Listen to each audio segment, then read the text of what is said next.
At 67, Ruth Macklin had $411 in a checking account she could no longer access online, a canvas tote bag containing 2 changes of clothes, and a son who had changed the locks on the house where she had lived for 42 years. The lawyer had been calm about it. David had filed the paperwork correctly. The judge had signed the order. Ruth had stood on the front porch at 9 in the morning on a Tuesday in October, while a locksmith installed new deadbolts, and her son watched from the kitchen window with his arms folded. She drove to the only place left, a carriage house behind the family property, sealed since her father died 18 years earlier. No one had opened it since, but when she pried the hasp free with a 16-inch pry bar she found in the tool shed and shoved the warped double doors wide enough to slip through, she found something her father had spent 2 decades quietly building, something her son had spent just as long making sure she would never need. The morning it happened, Ruth had been sitting at the kitchen table with a mug of instant coffee and a piece of toast when the knock came. She knew before she opened the door. David had been talking about assisted living for 6 months, about equity, about her forgetting to pay the gas bill twice in 1 year. The man at the door was not a sheriff. He was younger, a paralegal maybe. He handed her a folder and said her son's attorney had filed a petition for financial guardianship and an emergency occupancy injunction. The words were clean and flat. Ruth held the folder and did not open it. "You'll need to vacate by end of business today," the man said. "This is my house," Ruth said. "It's in your son's name. Has been since to refinance in '09. He adjusted his glasses. "You can call the number on the second page if you want to dispute." He left. Ruth stood in the doorway. The October air smelled like wet leaves and chimney smoke from someone else's house. David arrived an hour later with the locksmith. He did not come inside. Ruth watched from the living room window as he stood in the driveway with his hands in the pockets of a wool coat she had given him for Christmas 4 years earlier. The locksmith was a man in his 50s with a tool belt that jingled when he walked. He did not look at Ruth. She packed in the bedroom. 2 pairs of jeans, 3 shirts, underwear, socks, a cardigan, her purse with her wallet, her expired driver's license, her checkbook, a grocery receipt, and a folded photograph of her late husband standing in front of a Farmall tractor. She carried it all in the canvas tote bag she used for library books. David met her at the bottom of the porch steps. "There's a studio in Havenwood," he said. "I can cover first month." Ruth looked at him. He had her jaw, her late husband's posture. "No," she said. She walked past him to the '03 Buick LeSabre parked in the gravel turnaround. The car had been Henry's, 192,000 miles. The passenger door scraped when it opened. She set the tote bag on the seat and climbed in. David called after her. "Mom." She did not answer. She turned the key and the engine turned over on the second try. She pulled onto the county road and did not look back. For 20 minutes she drove without direction. Route 11 to County Road 4. Pavement to gravel. She passed the fire station and the Mennonite church and the boarded-up gas station where she used to buy Henry his cigarettes. She pulled into the gravel lot of a closed fruit stand and sat with the engine off.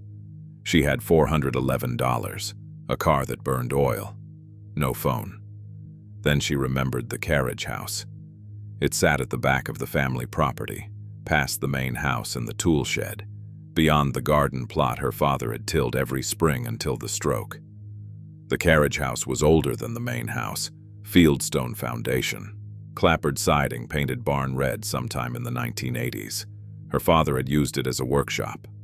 After he died, Ruth's husband Henry had padlocked it, said he'd clean it out someday. He never had. 18 years, sealed. Ruth did not know if David even remembered it was there.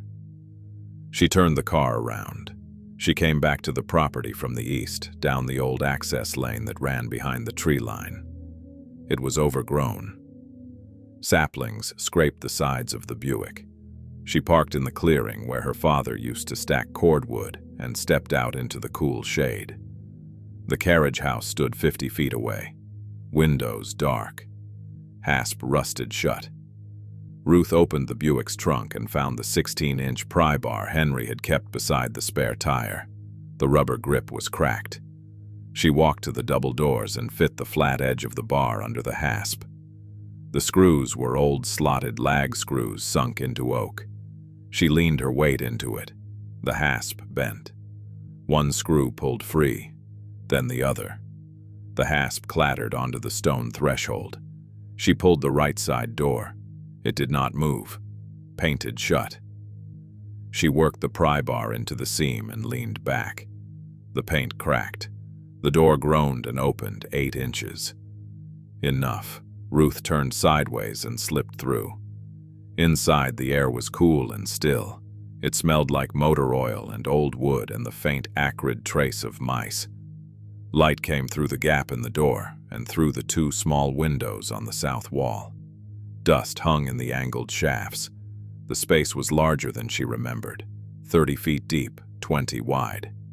Workbench along the left wall, pegboard above it with the shadows of tools that had hung there once. A drill press in the corner. A table saw under a canvas tarp. Shelves on the right wall stacked with coffee cans full of nails, screws, bolts sorted by size. A metal stool. A kerosene heater. A steel toolbox with her father's initials painted on the side in white. EMOM. Ruth set the pry bar on the workbench and walked the perimeter. The floorboards were tongue and groove pine, scuffed pale in the traffic paths. The walls were shiplap painted white, though the paint had yellowed. In the back corner was a door she had forgotten. It opened into a small room, 10 by 10. A cot with a wool blanket folded at the foot, a wooden chair, a lamp on an upturned crate. This would work.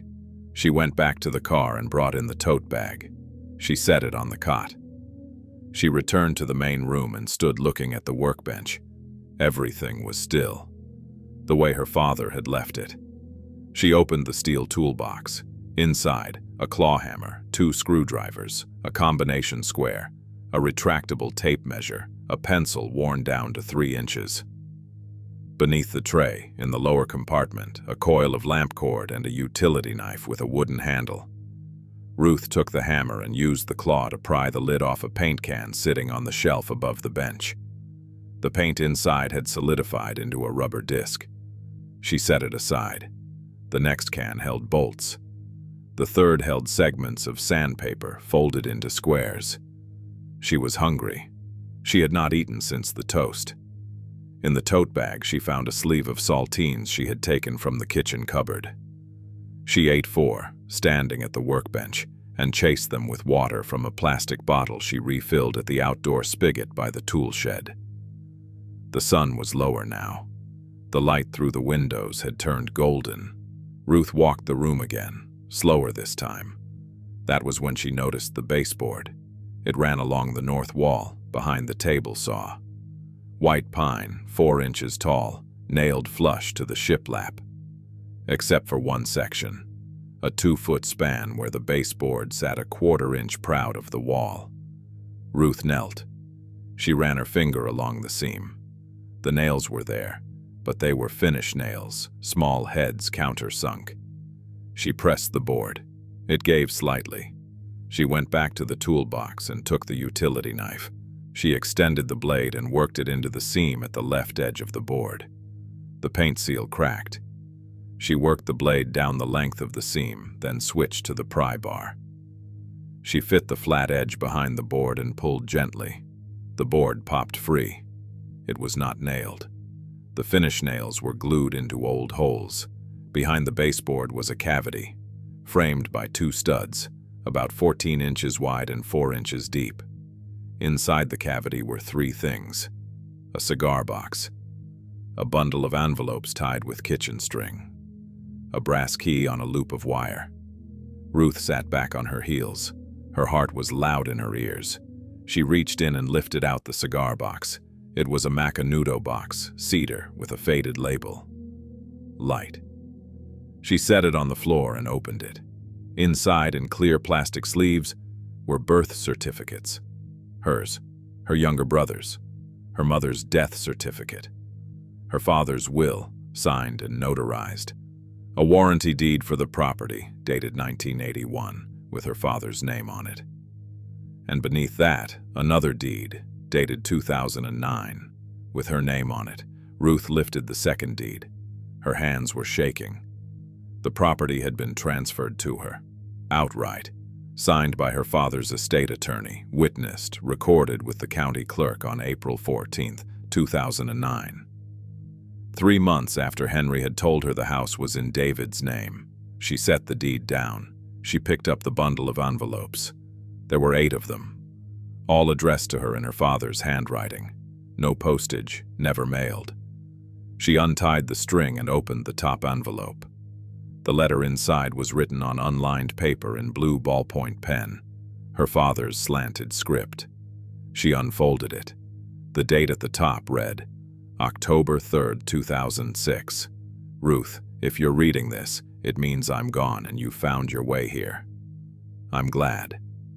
I need to tell you some things I should have said when I was still breathing. First, the house and the land are yours. All 6 acres.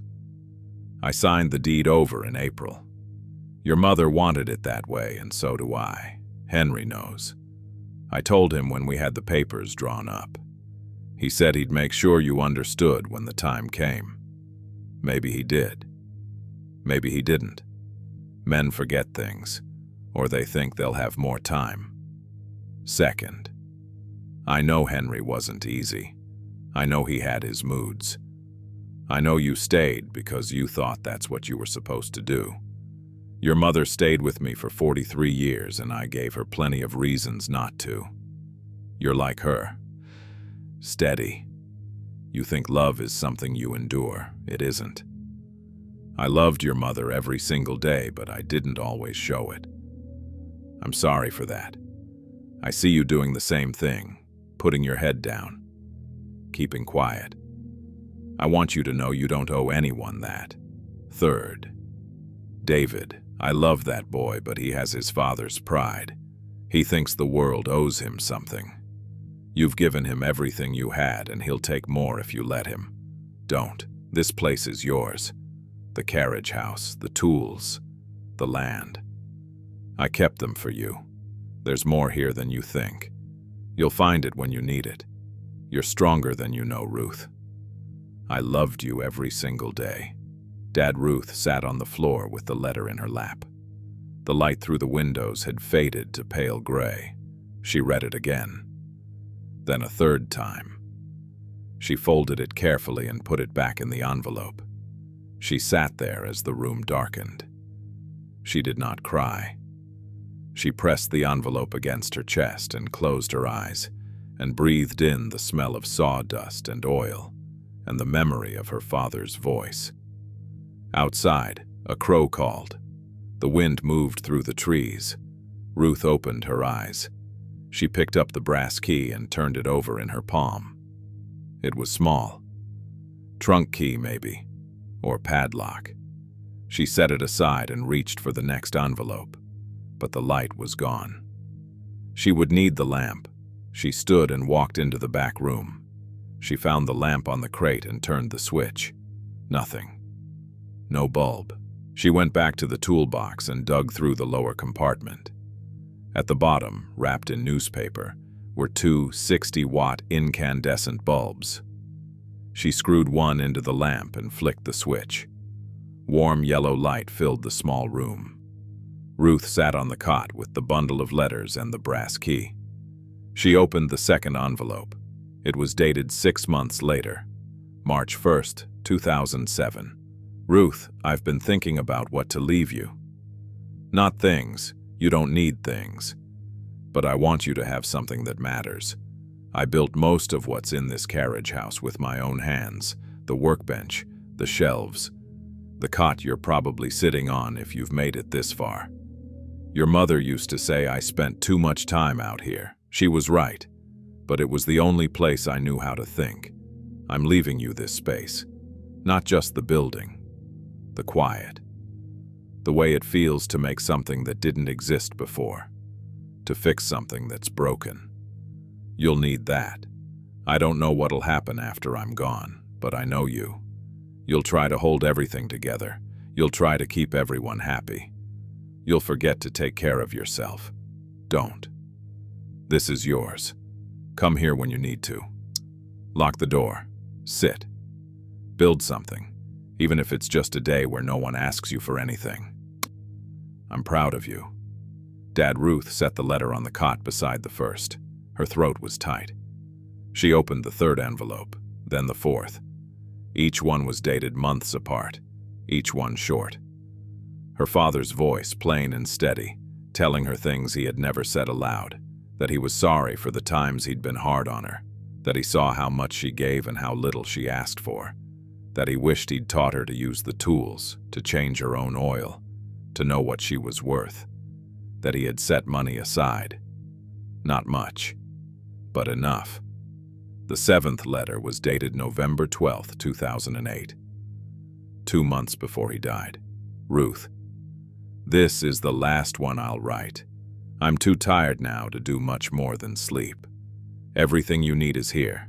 The deed, the savings bonds, the account number for the credit union. It's all in the cigar box. Henry has a copy of the will. He knows. If he doesn't tell you, or if something happens and you end up with nothing, you come here. You open this wall. You take what's yours. Don't let anyone tell you you're too old or too tired or too much trouble. You're none of those things. You're my daughter. You're tougher than nails. I loved you every single day. Dad Ruth sat with the letter in her hands. The lamp buzzed faintly. Outside, the night had settled in full and close. She thought about Henry, the way he'd stood in the driveway the day of her father's funeral and told her the estate was simple. The house would go to David eventually. She'd be taken care of. Don't worry. She thought about the deed dated 3 months later, her name on it. Henry had known. He had lied. And when he died, he'd left her nothing in writing, just David's word. David's name on a refinance she'd signed without reading because he'd said it was to lower the rate. Ruth set the letters on the cot in a neat stack. She stood and walked back into the main room. She picked up the cigar box and carried it to the workbench. She opened it again and took out the deed. She read it under the moonlight coming through the window. Her name, the legal description, the parcel number. Recorded April 14th, 2009, with the county. She owned this place. She had owned it for 18 years. David didn't know, or he'd never checked. He thought the house was all there was. Ruth folded the deed and put it back in the box. She closed the lid. Then she sat on the metal stool and looked at the workbench, at the pegboard, at the tools her father had touched every day for 40 years. She felt something shift inside her. Not relief, not anger, just a door opening. She was 67. She had $411, a car that burned oil, a son who had locked her out. But she had this. She stood and walked to the double doors. She pulled them shut and dropped the hasp back into place. It hung loose, but it would hold. She went back to the small room and lay down on the cot. The wool blanket smelled like dust and cedar. She pulled it over her shoulders and turned off the lamp. In the dark, she listened. The wind, the creak of the walls, the faint scratch of something small moving through the leaves outside. She closed her eyes. For the first time in months, she slept. Ruth woke to gray light filtering through the small window above the cot. For a moment, she didn't know where she was. Then she remembered. The carriage house, the letters, the deed with her name on it. She sat up and pulled on her shoes. The wool blanket fell away and the air was cold against her arms. October morning. She could see her breath. The letters lay in a stack on the wooden chair where she'd left them. The brass key sat beside them, dull in the weak light. Ruth stood and walked into the main room. She opened the double doors and stepped outside. The sun was just clearing the tree line. Frost covered the windshield of the Buick, and the fallen leaves crunched under her feet. She was hungry. The saltines were gone. She drove into town. Mill Hollow was 8 miles down County Road 4, past the abandoned dairy farm and the Mennonite cemetery. Population 1,147, according to the faded sign by the volunteer fire station. 1 traffic light. Main Street lined with brick storefronts from the 1920s, half of them empty. Ruth parked in front of Garrett's Hardware. She'd bought lag screws there with Henry 15 years ago when they'd rebuilt the front porch. The same bell rang when she pushed through the door. The man behind the counter looked up from a parts catalog. 70 maybe. White beard trimmed close. Flannel shirt with the sleeves rolled up. He studied her face. "Ruth Macklin," he said. "Yes." "I'm Tom Garrett. I knew your dad." She nodded. She remembered him now. He'd come to the funeral, stood in the back of the church in a dark suit that didn't fit right. "Heard about what David did," Tom said. Ruth felt heat in her cheeks. "I don't know what you heard." "Small town." Tom closed the catalog. "You need something?" "Coffee," Ruth said. "Breakfast. I don't know what's open." Tom came around the counter. He was shorter than she'd expected. Work boots with oil stains. "Linda's Diner doesn't open till 7. Come on back." He led her through the store, past shelves of pipe fittings and electrical wire, to a small office in the rear. A coffee maker sat on a metal desk beside a space heater and a folding chair. "Sit," Tom said. He poured coffee into a white mug and handed it to her. Then he opened a drawer and took out a wrapped sandwich, ham and cheese on white bread. "Made it this morning. My wife used to pack too. Still do, I guess." Ruth took the sandwich. "I can pay." "You can't." Tom poured himself coffee and sat on the edge of the desk. "Your dad helped me out when Linda died. Didn't ask for anything. Didn't make a big show. Just showed up." Ruth unwrapped the sandwich and ate. The ham was thick, the cheese sharp. She hadn't realized how hungry she was. "Where you staying?" Tom asked. "The Carriage house, behind the property." Tom's eyebrows lifted. "Earl's workshop. You know it? Built half the shelves in there. Your dad and I framed that back room in '84. You were married by then, living in town with Henry." Ruth sipped the coffee. It was strong. "David had the locks changed on the main house. I heard. I found some papers in the Carriage house. My dad left me the property. All of it." Tom set down his mug. "You sure?" Ruth nodded. "Deed dated 2009. My name on it." "Henry know?" "Henry signed it. He was executor." Tom was quiet. He looked out the window at Main Street. A pickup truck drove past. The traffic light turned green for no one. "That bastard," Tom said. "Henry's dead." "I meant David." Ruth finished the sandwich. Tom refilled her mug. "I don't know what to do," she said. Tom stood and walked to a filing cabinet in the corner. He opened the bottom drawer and took out a manila folder. He came back and handed it to her. "Your dad gave me this, week before he died. Said if you ever needed help, I should give it to you." Ruth opened the folder. Inside was a business card for a lawyer in the county seat, James Whitmore, attorney at law. And beneath that, a handwritten note in her father's script. "Tom, she'll need someone who isn't afraid of David. Pay him whatever he asks. E.M. He left money for legal fees," Tom said. "Account at First Farmers Credit Union. I'm on the signature card." Ruth stared at the business card. "How much money?" "Enough." She closed the folder and stood. "I should go." "Ruth." Tom reached into the desk drawer again and pulled out a key ring with 3 keys. "This is for the hardware store, back door, front door, and the supply room. Your dad had a set. Used to come in early sometimes and fix things. Never charged me, never asked." "I can't take these. Bring them back when you're done." Tom pressed the keys into her hand. "Store's closed Sundays. No one'll bother you." Ruth drove back to the Carriage house. The sun was higher now and the frost had melted. She parked in the same spot behind the tree line and walked to the double doors. Inside, the air was warmer. Light streamed through the south windows and dust danced in the shafts. Ruth sat on the metal stool and opened the manila folder again. The lawyer's card. The note from her father. She thought about the brass key she'd found in the wall cavity. She picked it up and turned it over. It was small, maybe an inch long. The bow was decorated with tiny flourishes.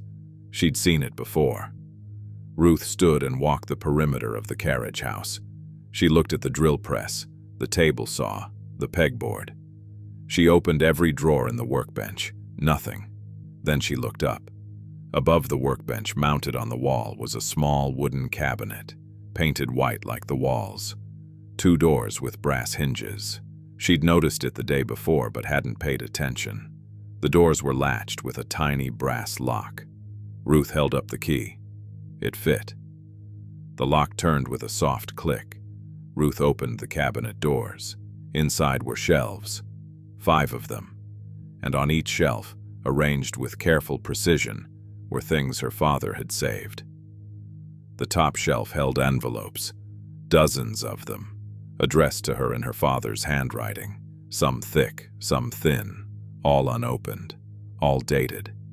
The earliest from 1975, the latest from December 2008. The second shelf held photographs, her as a child, her wedding to Henry, her father holding David as a baby, pictures she'd never seen. The third shelf held documents, bank statements, savings bonds, insurance policies, all organized in manila folders with typed labels. The fourth shelf held jewelry, her mother's wedding ring, a string of pearls, a cameo brooch Ruth remembered her grandmother wearing. The bottom shelf held money, stacks of $20 bills wrapped in rubber bands, 50 stacks, $1,000 in each stack. Ruth reached out and touched one stack, then another. She pulled one out and counted. 20 bills, $400, 50 stacks, $20,000. Ruth sat down hard on the stool. Her hands were shaking. She opened one of the manila folders. Bank statements from First Farmers Credit Union, her father's savings account. Deposits every month for 30 years, small amounts, $50, $75, $100. The final balance from December 2008 was $43,000. She opened another folder, savings bonds, Series EE, purchased monthly from 1975 to 2008, face value, $62,000. Ruth closed the folder and leaned back against the workbench. The room spun slightly. Her father had been saving for 33 years. For her. She took down one of the envelopes from the top shelf. It was addressed to her and dated June 15, 1985, David's 8th birthday. She opened it. "Ruth, David turned 8 today. You made him a chocolate cake and he blew out all the candles in one breath. He wished for a bicycle. I think Henry will get him one. You've been sad lately. I see it. Henry's drinking more and you're walking on eggshells. You think it's your fault. It isn't. I wanted you to know that I see you, how hard you try, how much you give, how little you ask for. I'm putting money away, not much. $20 this month. When David gets older, when things get harder, you'll need it. I won't live forever, but I can make sure you're taken care of. Love, Dad." Ruth folded the letter carefully. She opened another envelope. This one dated December 3, 1992. "Ruth, Henry lost his job at the plant today. I know you're worried about Christmas, about the house payment, about David's college fund. Don't be. I talked to First Farmers this morning. If you need money, you call them. Tell them you're Earl Morrison's daughter.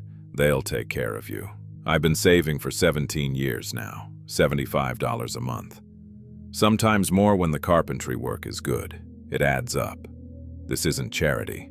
This is family. Love, Dad." Ruth set the letter down. She looked at the stacks of money, at the folders full of documents, at the photographs of her younger self smiling in a white wedding dress. Her father had been watching, recording, saving every month for 33 years. She opened the thickest envelope. It was dated January 10th, 2009, 2 weeks after her father's funeral. The letter inside was 6 pages long, written in careful script on unlined paper. Ruth, if you're reading this, it means everything went wrong. Henry didn't tell you about the deed. David took the house. You found your way here with nothing. I hoped it wouldn't happen like this. I hoped Henry would do right by you. I hoped David would grow up to be better than his father. I was wrong. I need you to understand some things. First, the drinking. Henry's father drank. His grandfather drank. It wasn't your fault, and there was nothing you could have done to stop it. You stayed because you loved him. Because you thought love meant enduring. Your mother taught you that. She stayed with me through my worst years, and I'm grateful. But I'm sorry she didn't teach you that you deserved better. Second, David. I love that boy, but I failed him. I let Henry raise him. I didn't step in when I should have. Henry taught him that the world owed him something, that you existed to serve him. I see David looking at you the same way Henry did. Like you're furniture, like you're supposed to be grateful for any attention he gives you. You're not. Third, the money. I've been saving since the day you got married. I saw how things were going to go. Henry was proud. Too proud to ask for help. Too proud to let you work. Too proud to admit he had a problem. I knew you'd need this someday. There's more than what you see here. The savings account at First Farmers has $43,000. Your name is on it now. Has been since I got sick. The safety deposit box has the savings bonds and your mother's jewelry. The key is taped under the bottom shelf of this cabinet. The carriage house is yours. The land is yours. The tools are yours. I built most of this with my own hands because I wanted you to have something that couldn't be taken away. Fourth, what happens next? David will try to fight you. He'll say I was senile. He'll say you manipulated me. He'll get lawyers. Let him. The deed is recorded. The will is notarized. Tom Garrett has copies of everything. So does James Whitmore at the law office in town. They'll help you. Don't back down. Don't take whatever David offers to make this go away. Don't let him make you feel guilty for taking what's yours. Fifth, the future. You're 67. You think that's old. It isn't. My mother lived to 91. Your mother would have if the cancer hadn't taken her. You've got 20 good years left, maybe more. Use them. Fix up the carriage house. Make it yours. Paint the walls. Buy new furniture. Plant a garden. Take up woodworking. Learn to use the lathe. Or sell everything and move to Florida. I don't care. Just don't spend the rest of your life apologizing for taking up space. You deserve more than what you've had. You deserve kindness. You deserve peace. You deserve to wake up in the morning without wondering who you disappointed yesterday. I should have told you these things while I was alive. I should have made Henry treat you better. I should have stepped in when David started taking you for granted. I didn't. I'm sorry. But I made sure you'd be all right when I was gone.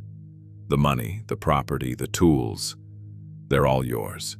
No strings attached, no conditions, no requirements that you take care of anyone but yourself. For once in your life, be selfish. There's one more thing.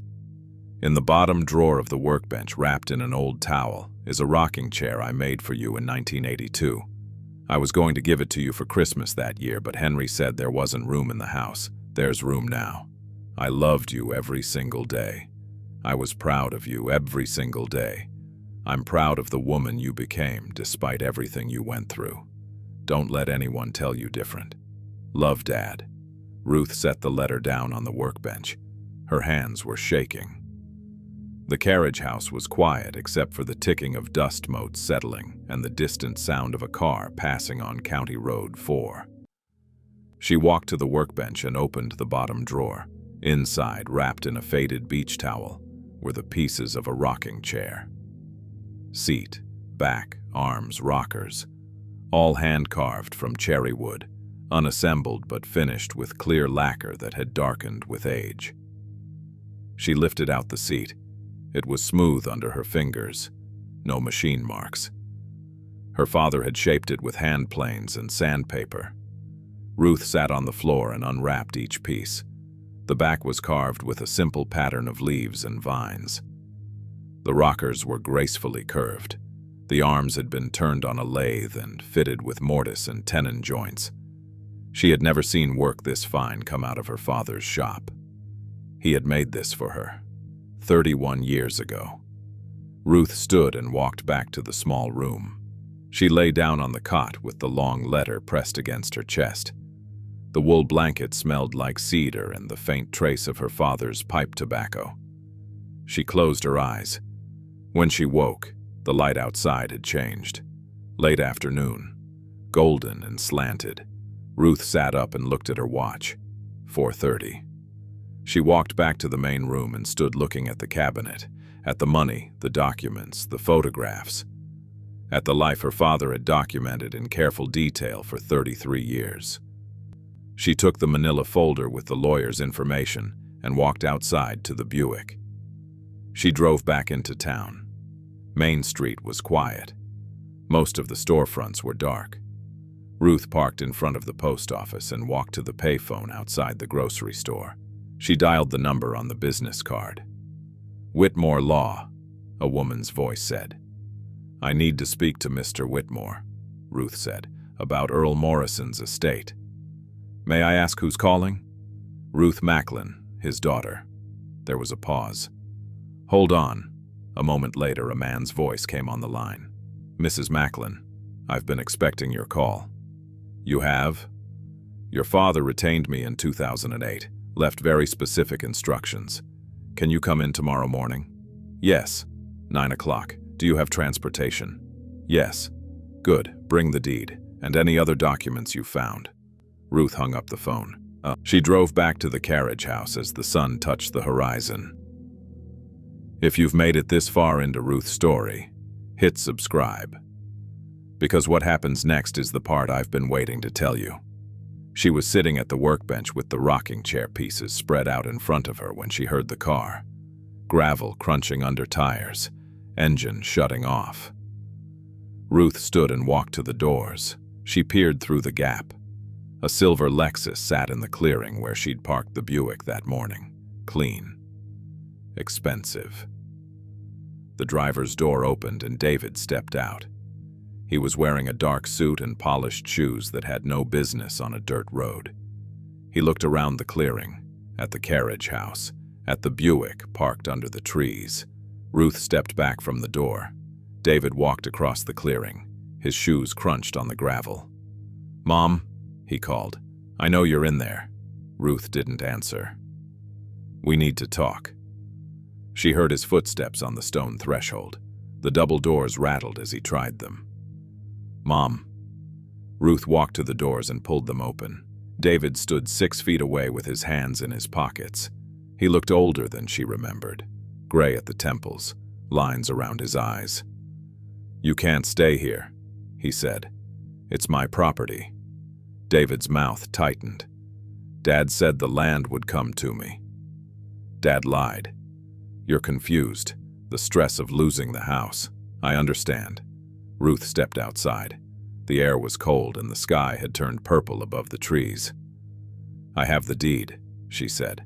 "Recorded 2009. My name." David's face didn't change. "You should have called me before you came out here. This place isn't safe. No heat. No running water. I'm fine." "You're not fine. You're 67 years old and you're living in a shed." Ruth looked at him, at the son she'd raised, fed, driven to school, helped with homework, sat beside in the emergency room when he broke his arm at 12. "Why did you change the locks?" she asked. David shifted his weight. "The house is in my name, has been since the refinance. You signed the papers. You told me it was to lower the rate. It was. You told me I'd always have a place to live. David was quiet for a moment. Things change, he said finally. Ruth nodded. Yes, they do. David reached into his jacket and pulled out a folded paper. I talked to a real estate agent about this place. It's worth maybe $40,000, needs a lot of work. He held out the paper. I'll give you $50. Cash. You can get that studio apartment in Havenwood. I'll help you move. Ruth looked at the paper. She didn't take it. $60, David said. No. Mom, be reasonable. You can't live out here. What happens when winter comes? When you get sick? You'll end up in a nursing home anyway. Ruth stepped back toward the doors. I'll give you $70,000, David said. Final offer. Ruth looked at her son, at his polished shoes and his clean car and his impatient face. No, she said. She went inside and pulled the doors shut. David stood outside for 5 minutes. She could see his shadow moving across the windows. Finally, she heard his car start, gravel crunching as he drove away. Ruth sat on the metal stool in the gathering dark. She looked at the cabinet with its shelves full of money and documents, at the rocking chair pieces on the workbench, at the pegboard where her father's tools had hung for 40 years. She had 7 envelopes left to read, $20,000 in cash, $43,000 in the bank, $62,000 in savings bonds, a deed with her name on it, a lawyer expecting her call, a son who thought she was worth $70,000. Her father had been right about one thing. David had learned to see her the way Henry had, like furniture, like something that existed for his convenience. But he was wrong about something else. She wasn't confused. She was home. Ruth slept badly that night. She woke at 4:30 and lay in the dark, listening to the wind in the trees. By dawn, she was dressed and sitting at the workbench with instant coffee and the remaining letters. The 7th envelope was thin, dated August 15th, 2008. Ruth, David came by today, wanted to know about my will, asked if I was planning to leave him the land. I told him the truth, that the deed was already signed, that the property was yours. He didn't take it well. He said I was getting senile, said you'd already gotten enough, said Henry was taking care of you and I should take care of my grandson's future. I told him Henry wasn't taking care of anyone but himself. David left angry. I don't think he'll be back. I'm sorry, Ruth. I know you love that boy, but he's not the man I hoped he'd become. Be careful. Love, Dad. Ruth set the letter down. David had known for 5 months before her father died. He'd had 18 years to tell her the truth. She opened the 8th envelope, the last one, dated December 20th, 2008, 4 days before her father had the stroke. Ruth, this is the last letter I'll write. My hand shakes too much now and the words don't come easy. I need you to know something. When your mother died, I wanted to die too. For 2 years I couldn't see past the grief. I stopped eating, stopped working, sat in this carriage house every night with a bottle and thought about joining her. You saved me. Not by doing anything special. Just by showing up every Sunday after church, bringing casseroles I didn't eat, sitting with me while I cried, never asking for anything in return. You've been taking care of people your whole life. Your mother when she was sick, me when I was broken, Henry when he drank, David when he needed you. Now it's time for someone to take care of you. All that money I saved, all those papers I filed, all those letters I wrote, it was my way of taking care of you when I couldn't anymore. You don't owe anyone anything, Ruth, not David, not Henry's memory, not me. You owe yourself a life. Live it. Love, Dad. Ruth folded the letter and put it with the others. She walked outside and stood in the clearing as the sun came up over the trees. At 8:30, she drove to the county seat for her appointment with James Whitmore. His office was in a brick building on the courthouse square. 2nd floor. A secretary with gray hair and reading glasses led Ruth down a hallway to a corner office lined with law books. Whitmore stood when she entered. 65 maybe, navy blazer and khaki pants. He shook her hand. "Mrs. Macklin, please sit." Ruth sat in a leather chair across from his desk. She opened the manila folder and took out the deed. Whitmore put on reading glasses and studied it. "This is properly recorded," he said. "Witnessed, notarized. Your father filed it himself in April 2009. David says it's not valid." "Why would David say that?" "He thinks my father was senile." Whitmore set down the deed. "I drew up this transfer myself. Met with your father 6 times between February and April 2009. He was sharp as a tack, knew exactly what he was doing. Can David challenge it? He can try, but he'll lose." Whitmore leaned back in his chair. "Your father anticipated this. He had me prepare affidavits from his doctor, his banker, 2 neighbors, all testifying to his mental competence. They're on file with the court." Ruth felt something tight in her chest loosen. "There's something else," Whitmore said. He opened a file drawer and pulled out a thick folder. "Your father established a trust, funded it with the savings account and the bonds. You're the sole beneficiary." He slid a document across the desk. "The trust assets total $112,000, plus accumulated interest."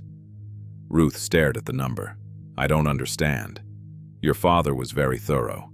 He wanted to make sure you'd be financially secure. The trust pays you $1,500 a month for life. The principal remains intact." Ruth looked at the papers, at her father's signature, at her name as beneficiary. "There are no restrictions," Whitmore said. "You can live where you want, do what you want. The income is guaranteed." Ruth drove back to Mill Hollow in a daze. $1,500 a month. For life. Plus whatever was in the carriage house. Plus the property itself.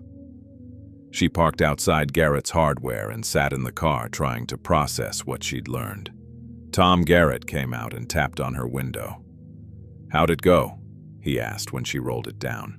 "Good, I think." "Come inside. You look like you need coffee." They sat in Tom's office while Ruth told him about the trust, the monthly payments, the affidavits proving her father's competence. "Earl was smart," Tom said. "Knew David would make trouble." "Mr. Whitmore said David can't challenge the deed. Doesn't mean he won't try." Tom was right. That afternoon, a certified letter arrived at the carriage house, hand-delivered by a deputy sheriff who found Ruth assembling the rocking chair at the workbench. The letter was from a law firm in the state capital, Brennan, Mills and Associates. They represented David Macklin in a dispute over the estate of Earl Morrison. They were filing a petition to void the 2009 property transfer on grounds of undue influence and diminished capacity. Ruth was named as a defendant. She had 30 days to respond. The hearing was scheduled for November 15th. Ruth sat on the metal stool and read the letter twice. Legal language she didn't understand. Claims that she had manipulated her father. Allegations that the transfer was fraudulent. She looked around the carriage house, at the workbench her father had built, at the cabinet full of letters documenting 33 years of love and planning, at the rocking chair taking shape under her hands. For a moment, she considered walking away. David was offering $70,000. Cash. She could take it and disappear. Get the studio apartment in Havenwood. Live quietly on the trust income. Never see her son again. It would be easier. Ruth stood and walked to the small room. She lay down on the cot and closed her eyes. When she woke, Tom Garrett was sitting in the wooden chair beside the cot. "Door was open," he said. Ruth sat up. "What time is it?" 6 o'clock. You missed supper." Tom handed her a wrapped sandwich. "Linda's Diner, turkey and Swiss." Ruth unwrapped it and ate without speaking. Tom waited. "They're saying I manipulated him," Ruth said finally. "Who's saying that?"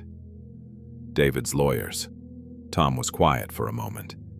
Your dad helped me rebuild my transmission in '97. Spent 3 weekends in my garage. Wouldn't take a dime. Said I'd helped him frame that back room and he owed me. Ruth looked at him. He helped a lot of people, Tom said. Never made a show of it, never asked for credit. Just showed up when folks needed him. I don't know if I can fight this. Tom stood. You know what your dad told me the day he signed that deed? Ruth shook her head. He said Ruth's been taking care of everyone else her whole life. Time someone took care of her. Tom walked to the doorway and looked back. You're not fighting for yourself, Ruth. You're letting him take care of you. Tom left. Ruth finished the sandwich and walked back to the main room. She sat at the workbench and looked at the rocking chair. 3 legs attached. 1 to go. She picked up the 4th leg and fitted into the socket. It slid home with a soft click. The next morning, Ruth woke to the sound of a car door slamming. She got dressed and went outside. A rusted Honda Civic sat in the clearing. The driver's door was open. A young woman stood beside it, looking around uncertainly. She was maybe 25. Dark hair pulled back in a ponytail, jeans and a flannel shirt too big for her. In the back seat, Ruth could see a child sleeping, 3 or 4 years old. I'm sorry, the woman said when she saw Ruth. I think I'm lost. Where are you trying to go? Anywhere. The woman's voice was flat with exhaustion. We got evicted yesterday. I thought there was a campground out here. Ruth looked at the car, at the garbage bags stuffed with clothes visible through the windows, at the child's car seat held together with duct tape. What's your name? Ruth asked. Sarah Donner. Ruth nodded. I'm Ruth. You hungry? Sarah's shoulders sagged. We haven't eaten since yesterday. Come on. Ruth led them into the carriage house. Sarah looked around at the workbench, the tools, the rocking chair. You live here? For now. Ruth made peanut butter sandwiches and instant coffee. The child woke up and sat in Sarah's lap while she ate. A little girl with Sarah's dark hair and serious eyes. This is Emma, Sarah said. Emma watched Ruth with careful attention. She ate her sandwich in small, precise bites. Where are you from? Ruth asked. About 50 miles east. I worked at a factory until they closed it down. Couldn't make rent. Sarah looked around the carriage house. This is really nice. You fix it up yourself? My father built most of it. He did good work. Ruth poured more coffee. You know anything about tools? Some. My dad taught me to use a circular saw. Basic stuff. Ruth looked at Emma, then at Sarah. You got anywhere to be? Not really. There's a cot in the back room. Emma could sleep there tonight. You could take the floor. Sarah stared at her. Why would you do that? Ruth didn't answer right away. She looked at Emma, at the way the child held close to her mother, at the careful way Sarah parceled out the sandwich to make it last. Because someone did it for me once, Ruth said finally. Sarah and Emma stayed. Sarah helped Ruth organize the tools, clean the workbench, sweep the floors. Emma played with screws and washers, building small towers on the concrete. In the evening, Tom Garrett stopped by with groceries. He looked at Sarah and Emma, then at Ruth. Family? He asked. Friends, Ruth said. Tom nodded. I brought extra. Over the next week, other people began to show up. First was Margaret Chen, who owned the garden center outside town. She arrived Tuesday morning with a pickup truck full of split firewood. Your dad helped me install a drainage system in Esco 3, she told Ruth. Saved my greenhouse. I heard you were out here. She stacked the wood beside the carriage house and refused payment. Wednesday, a man named Frank Kowalski came by, retired electrician. He looked at the bare bulbs hanging from the ceiling and shook his head. This wiring's older than dirt, he said. Your dad rewired my kitchen for free in '88. Let me return the favor. He spent 2 days running new Romex cable and installing proper fixtures. GFCI outlets in the wet areas, 3-way switches for the work lights. Thursday, a plumber named Pete arrived with a helper and a truck full of PVC pipe. "Earl Morrison fixed my roof when I was between jobs," Pete said. "Wouldn't take money. Said I had kids to feed." They installed a water line from the main house to the Carriage house. Hot water heater in the corner, utility sink by the workbench, small bathroom where the old storage closet had been. Ruth tried to pay them. They all refused. "Your dad never charged nobody for nothing," Frank said. "Made us all promise to look after you if something happened. He asked you to promise. Didn't ask. Told us. Said his daughter might need help someday, and we better damn well remember who looked out for us." Friday morning, Ruth sat at the workbench with Sarah and Emma, teaching the little girl to sort screws by size. The Carriage house was transformed. Bright overhead lighting, running water, a space heater that actually heated the space. "It's like a real workshop now," Sarah said. Ruth looked around, at the organized tool boards, at the clean workbench, at Emma carefully placing washers in a coffee can.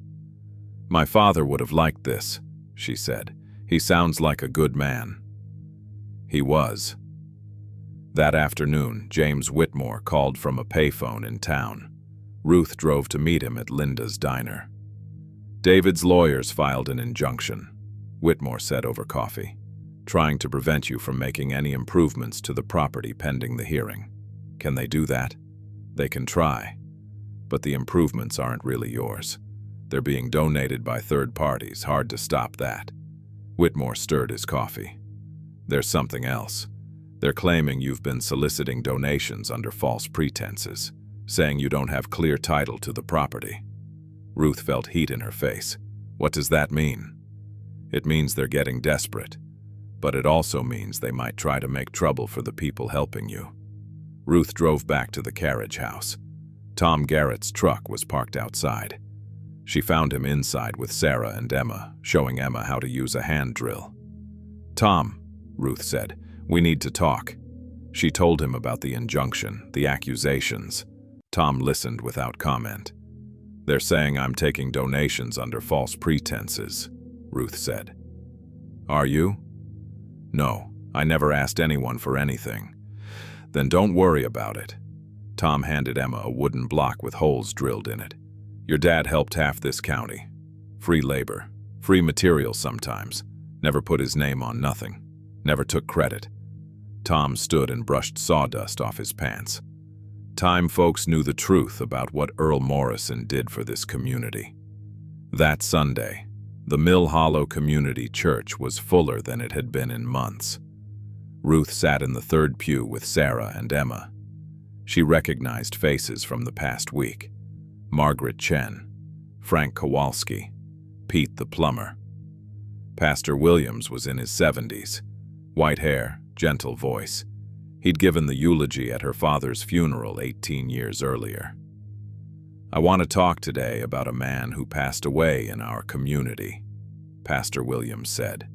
"Earl Morrison. Some of you knew him, some of you didn't know you knew him." Ruth felt Sarah's hand find hers. "Earl Morrison helped people," the pastor continued, quietly, without fanfare, without expecting anything in return. He rewired houses for folks who couldn't afford an electrician. He fixed roofs for single mothers. He bought groceries for families going through hard times. He paid heating bills for elderly neighbors. The church was completely silent. Earl never wanted recognition for any of this, but his daughter Ruth is facing some challenges right now. Legal challenges from people who want to take away the property Earl left her. People who claim Earl wasn't competent when he made that gift. Pastor Williams looked directly at Ruth. "I think it's time this community spoke up for Earl Morrison. Time we told the truth about what kind of man he was. Time we stood with his daughter the way he stood with us." After the service, people lined up to talk to Ruth. Stories she'd never heard. Help her father had given that he'd never mentioned. The hearing was scheduled for Tuesday, November 15th, at the county courthouse. Ruth drove there with James Whitmore and Sarah, who insisted on coming for moral support. The courtroom was packed. Ruth had expected maybe 10 people. There were 60. The judge was a woman in her 50s, Judge Patricia Halstead. She looked at the crowd and raised an eyebrow. "This is a probate hearing," she said, "not a town meeting." David's lawyer was a thin man in an expensive suit.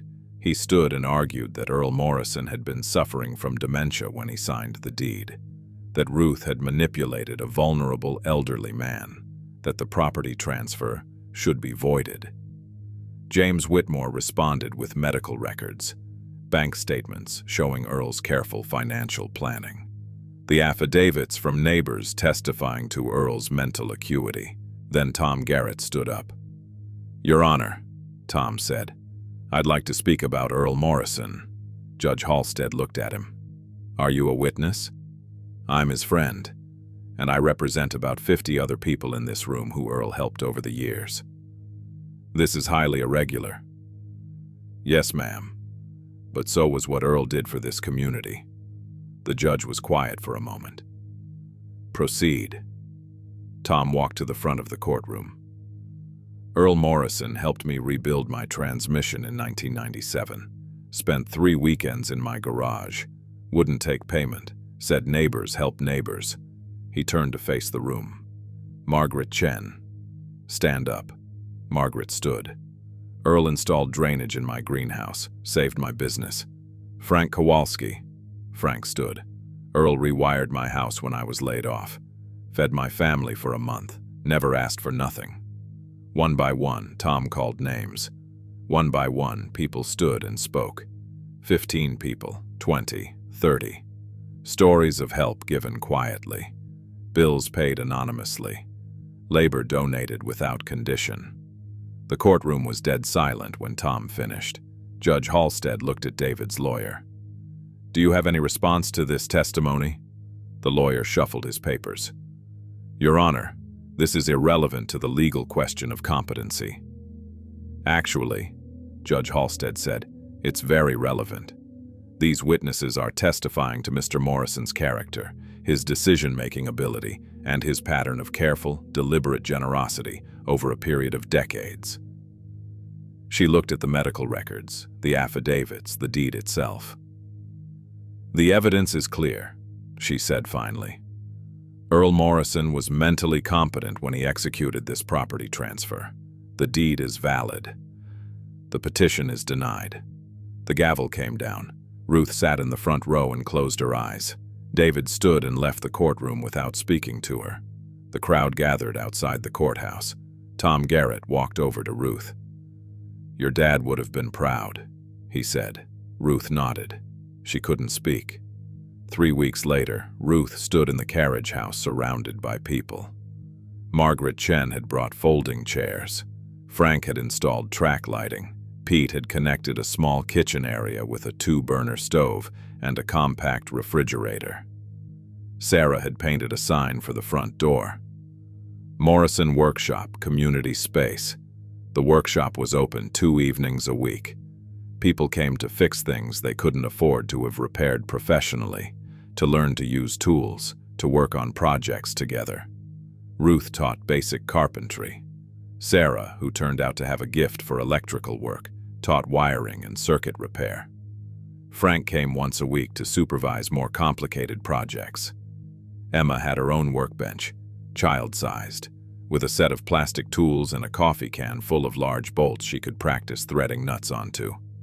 On this particular evening, Ruth was helping an elderly man repair a broken kitchen chair when she heard a car pull up outside. She looked through the window and saw a young man getting out of an old pickup truck. He looked around uncertainly, then walked to the door. Ruth met him on the threshold. He was maybe 20, thin. Work boots with holes in the leather, a duffel bag over his shoulder.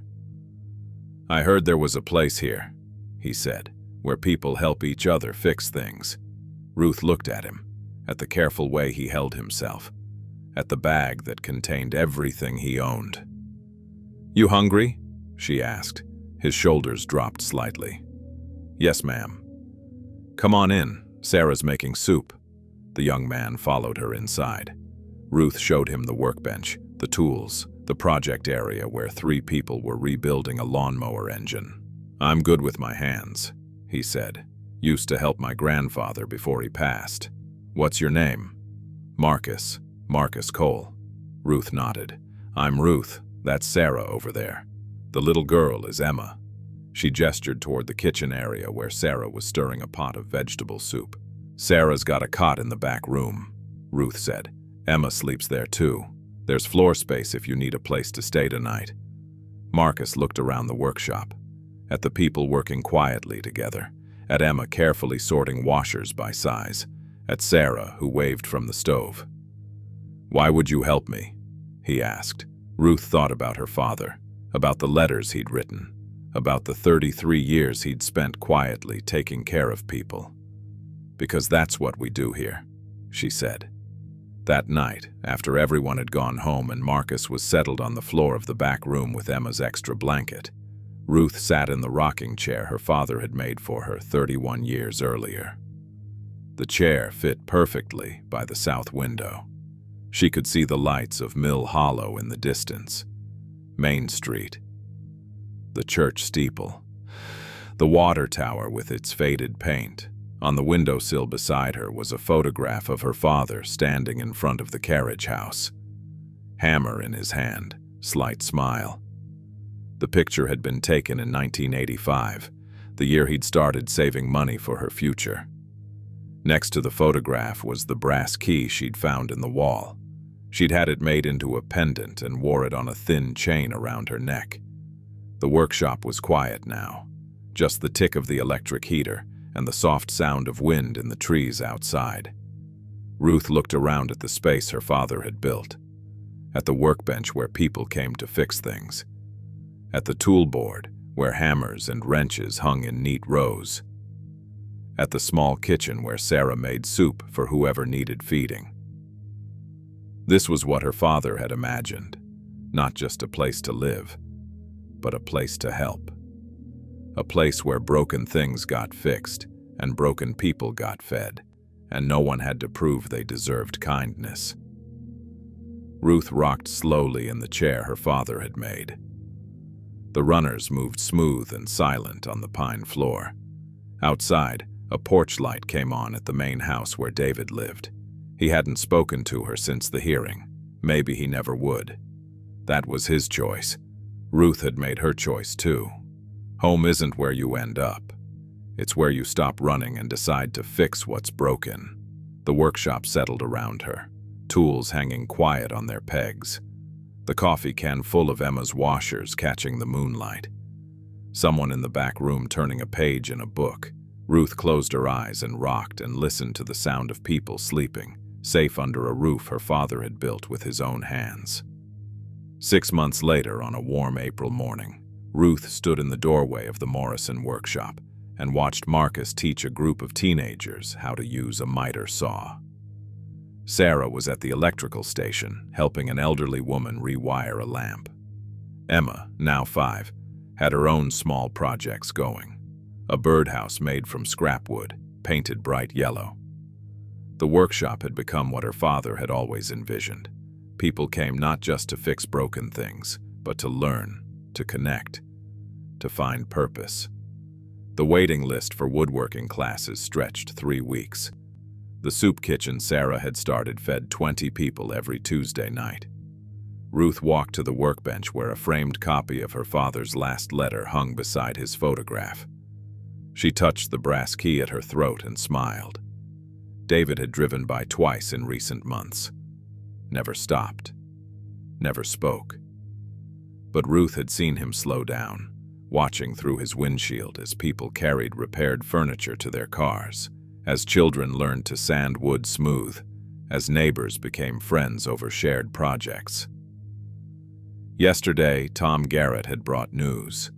The old gas station on Main Street was for sale. The owner wanted to retire. There was talk in town about expanding the workshop, maybe opening a proper community center. Ruth wasn't ready for that yet, but someday, maybe, when the time was right. For now, this was enough. The carriage house her father built, The tools he left behind, the circle of help that kept growing, one person at a time.